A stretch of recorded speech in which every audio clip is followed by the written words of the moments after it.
I'm Robin Hattersley, Editor-in-Chief of Campus Safety Magazine. Welcome to the show and Happy New Year. As we start 2022, K-12 schools and districts, as well as institutions of higher education, must continue to reevaluate their safety and security programs. And a big part of that review process involves technology upgrades and installations. But how should educational facilities go about doing this? If campuses are relying on strategies they developed before the pandemic, they might implement solutions and programs that are outdated and perhaps have significant flaws that put their students, faculty, staff, and surrounding communities at risk. So, to help schools and colleges navigate this new security, public safety, and emergency management landscape, I spoke with two technology experts from HID Global. HID Global's K-12 National End User Manager, Michael Garcia, and his Higher Education End User Business Manager, Timothy Nyblom. In this interview, Mike and Tim discuss the lessons colleges and schools have learned over the past 2 years regarding security and safety. They also cover how Apple Wallet and mobile access credentials are being implemented at institutions of higher education and how this technology will eventually make its way onto K-12 campuses. They close out the interview with some of their predictions on what security and safety technology upgrades will look like on campuses over the next few years. So with that, here's my interview with Mike and Tim. Enjoy the show. Be sure to subscribe to Campus Safety's YouTube channel and like or leave a comment on our videos. Or subscribe to our Campus Safety Voices podcast on Apple and Spotify and leave a review.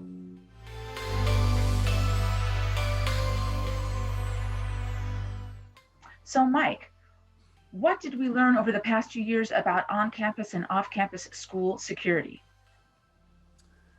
Great question, Robin. I think it's multifaceted, and I'm going to start with the most important one, which I believe that we've learned school districts are still taking a wait and see approach to security and safety. They're still waiting for something bad to happen to implement improvements. And being reactive like that it has to change. So we've seen that, and we know what the solution is. We just need to figure it out with security consultants, with security industry experts, and the schools actually take a more security-minded approach. Now, that leads to number 2, which is a focus on health. So definitely, we all know about the pandemic and what changes that is, and how the kids now drive up to school and are greeted with temperature monitors and testing, for COVID and when they cough. So we all know that this is happening, and it is starting to be the new normal, as everybody was calling it before. But this focus on health really superseded security in the last year and a half. So security took a back seat. Here's healthcare. Now we need to converge the two. We need to mend the two, and we're seeing that, right? So I think some of the things we've learned are, hey, our school nurses are super duper important. They are a critical part of our infrastructure now and moving forward. So that's number 2. You've got things happening like the teachers getting educated to make sure that they're part of this new infrastructure for safe and healthy schools. Here's an example, leaving the door propped open because you think that ventilation is good, better, in the school campus. It's not. That's not the way to approach it. So training, continuous tabletop exercises and things like that between healthcare, safety, and security together are some of the lessons we've learned that are necessary. Social emotional learning, definitely at the top of the list. And 5 years ago, security people wouldn't even hear of it. It was not part of the protocol for anything other than special education and mental health. And now it's front and center. They are at the table when making security decisions, risk assessments, all of that, and rightly so. I mean, if you have ever seen an autistic child during a fire drill or during a fire alarm, then you'll know why. Because that is a game changer. It's completely something that security very rarely ever identified with, and now they are. And we're sitting at the same table, talking the same language. I think in the last one that we've learned, in my opinion, that's up there at the top is just because you have a lot of money now, you got ESSER funding, you got bonds that are security specific, you've got all kinds of federal and state grants coming in, doesn't mean you're secure. Money isn't security, right?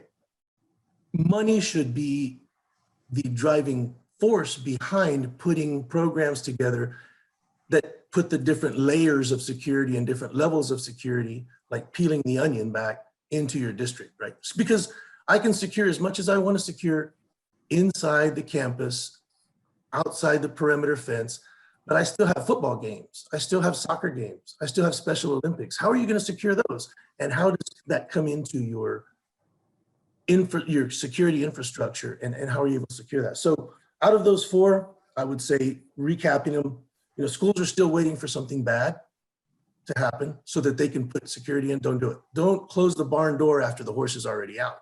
Let's be prevention, proactive. Focus on healthcare. Make healthcare part of everything you do. Safe and healthy schools. It's like Maslow's hierarchy of needs. When a child comes to school and feels safe and feels healthy and feels secure, they learn more, they love more, they open up more, and it just makes it for a great environment. And then social emotional learning and investing in security through doing a risk assessment and then putting your money where the highest risk is.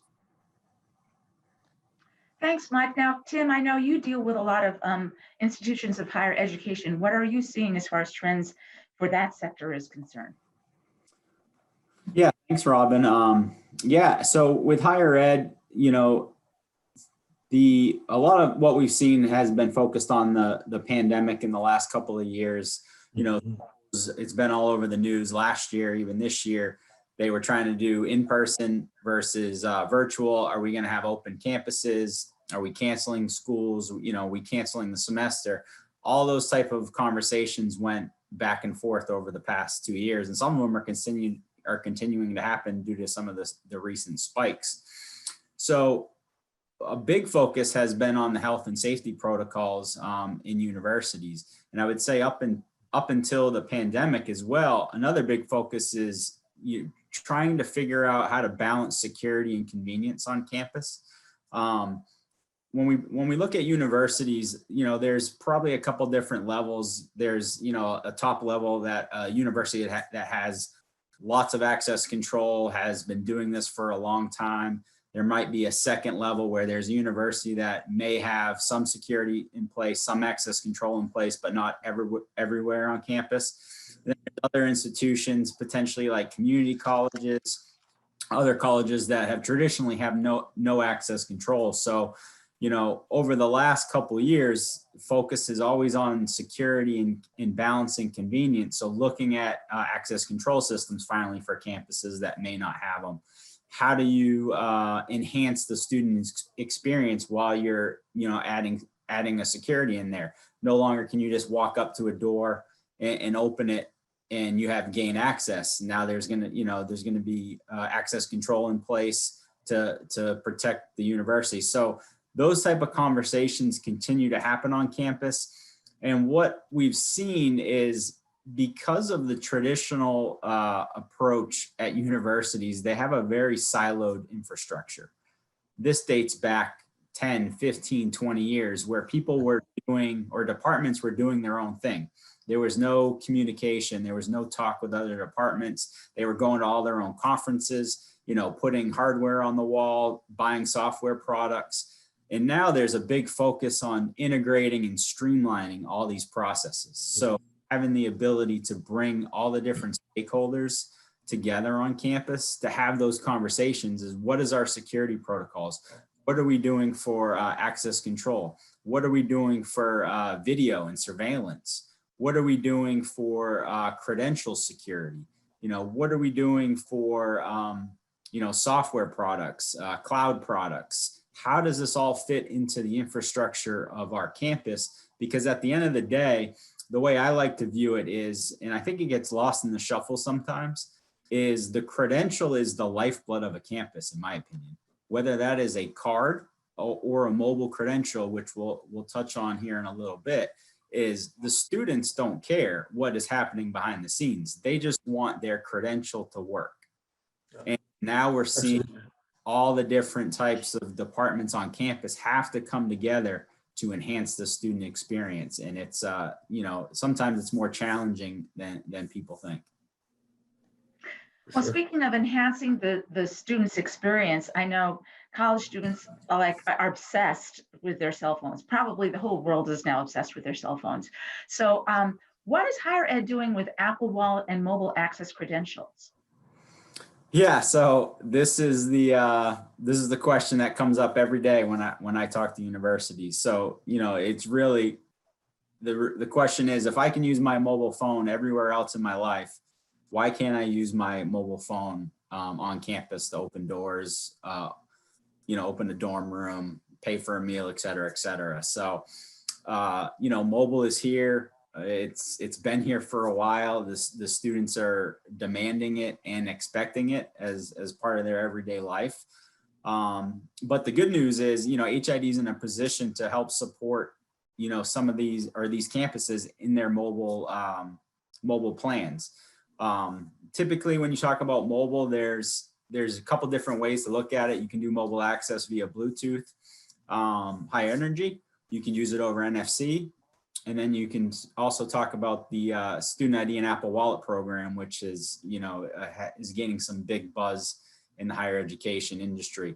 And it really comes down to prepping and preparing the infrastructure to support mobile.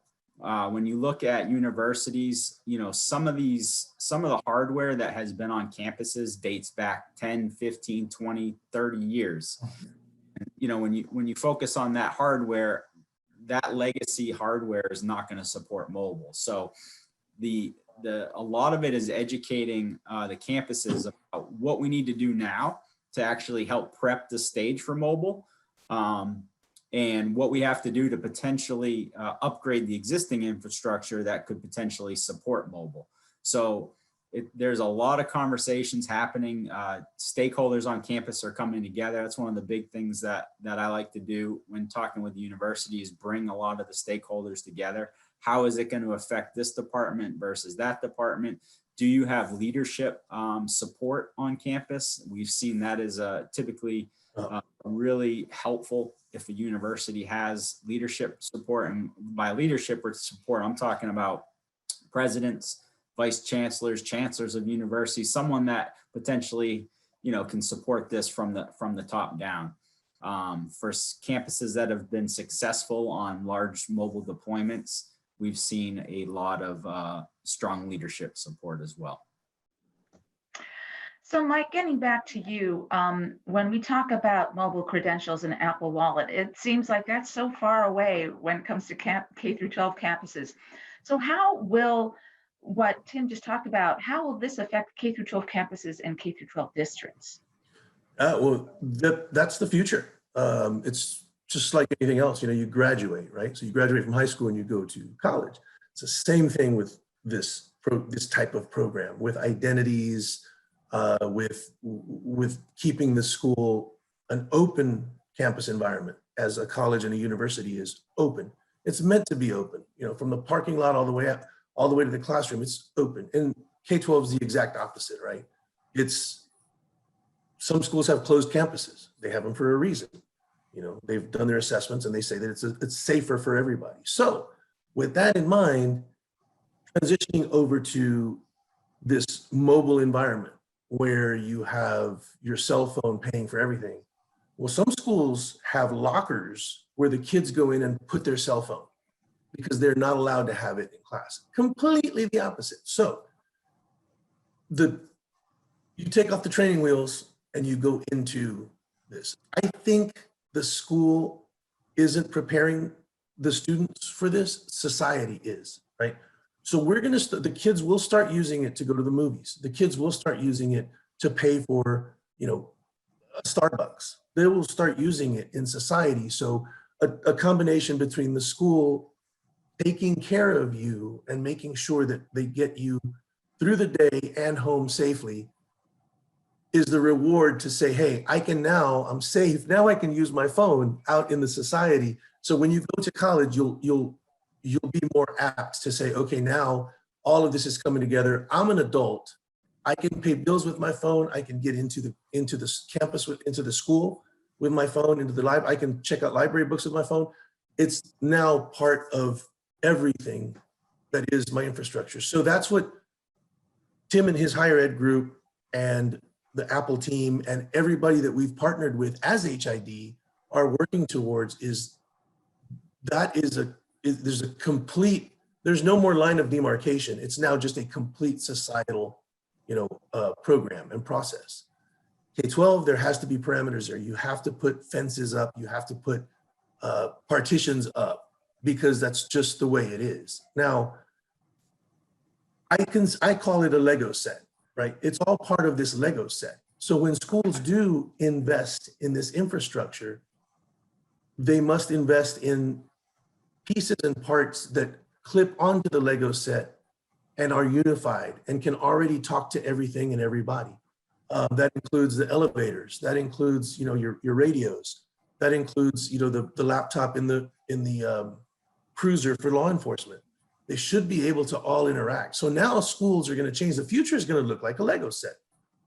They're going to start purchasing, and you're going to see RFPs, and the RFPs are going to say, your cameras must unify with these systems that we have already purchased, because that's where it's going. I mean, if you're buying solutions in stovepipes today, it's not going to work. One of the reasons why the Apple Wallet use case is very successful at university campuses kind of points back to what Mike said, is once, and just the way Apple has tended gone to market in the years, people are familiar with Apple Pay, using in grocery stores, gas stations, et cetera. One of the cool things with using with mobile, and what really enhances the student experience on a campus, is once a mobile credential is provisioned in the Apple Wallet, for example, they have entitlements to every single system on campus. So they don't have to worry about, does my mobile phone work here? Does my card work here? Once they get that mobile credential, they could walk over to a dining hall and pay for a meal. They could go to the library, check out a book. They could go to their residence hall to get into a building. They have instant access, and this comes back to the integrations and how it's streamlined to really just enhance everything. There's no more cookie cutter type approach with this. And that's why these mobile deployments will continue to pick up speed and be very successful, because that's what everybody wants and that's what everybody's demanding. And at the end of the day, the students have the biggest voice on campus, and they're going to continue to press their leadership, their departments, all these different groups on campus to have a successful mobile deployment.